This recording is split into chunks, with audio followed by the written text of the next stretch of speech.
அஸ்ஸலாமு அலைக்கும். ஜைத் இபின் ஹாரிஸா ரலியல்லாஹு அன்ஹு நபி முஹம்மது ஸல்லல்லாஹு அலைஹி வஸல்லம் அவர்களின் பிரியமான தோழர் ஆவார். அவர் இஸ்லாமை ஏற்றுக்கொண்ட முதல் விடுதலை பெற்ற அடிமை ஆவார். தைரியம் மற்றும் விசுவாசத்தை வெளிப்படுத்தினார். ஜைத் நபி ஸல்லல்லாஹு அலைஹி வஸல்லம் அவர்கள் தத்தெடுத்த நம்பகமான மகனாக இருந்தார். ஜைத் ரலியல்லாஹு அன்ஹு ஒவ்வொரு சோதனையிலும் நபி ஸல்லல்லாஹு அலைஹி வஸல்லம் அவர்களுடன் உறுதியாக நின்றார்.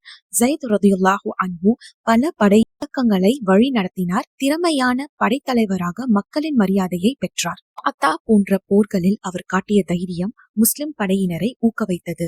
அவர் பதவியில் உயரத்தில் இருந்த போதிலும் நம்பகத்தன்மை, கட்டுப்பாடு மற்றும் பணிவு ஆகியவற்றின் சிறந்த உதாரணமாக அவர் விளங்கினார். ஜைத் ரலியல்லாஹு அன்ஹு அவர்களின் வாழ்க்கை சமூக அந்தஸ்தை விட விசுவாசமும் நல்லொழுக்கமும் முக்கியம் என்பதை நமக்கு கற்பிக்கிறது. அவர் தமது ஷஹீதத்துவரை இஸ்லாமுக்கு அர்ப்பணிப்புடன் இருந்து நிலையான ஒரு பாரம்பரியத்தை விட்டு சென்றார். அல்லாஹ்வின் பாதையில் தைரியம், விசுவாசம் மற்றும் தலைமைத்துவத்தின் சின்னமாக ஜைத் ரலியல்லாஹு அன்ஹு அவர்களை நினைவு கூறுங்கள்.